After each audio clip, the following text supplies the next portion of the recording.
lovely people, very, very well run, and it's been very successful for us, and I know for a lot of other people here.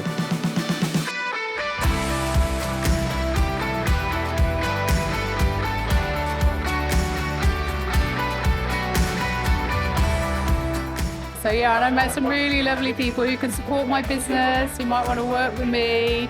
So yeah, really good. The buzz has been in the room, and just building on the successes Herefordshire Means Business and proving that Herefordshire really does do amazing business.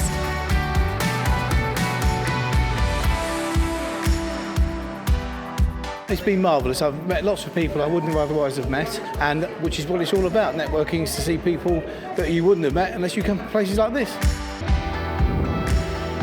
So today's been really great for networking, and we've been able to catch up with people that we know and people that we work with already and build on our relationships.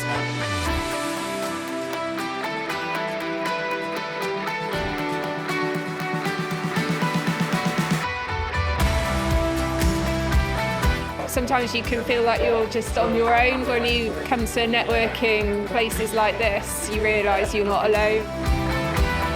This Herefordshire Means Business 2023 event has definitely been amazing and will definitely come again. We'd absolutely love to come back to another Hereford Means Business Expo, of course. New businesses, new connections, new business.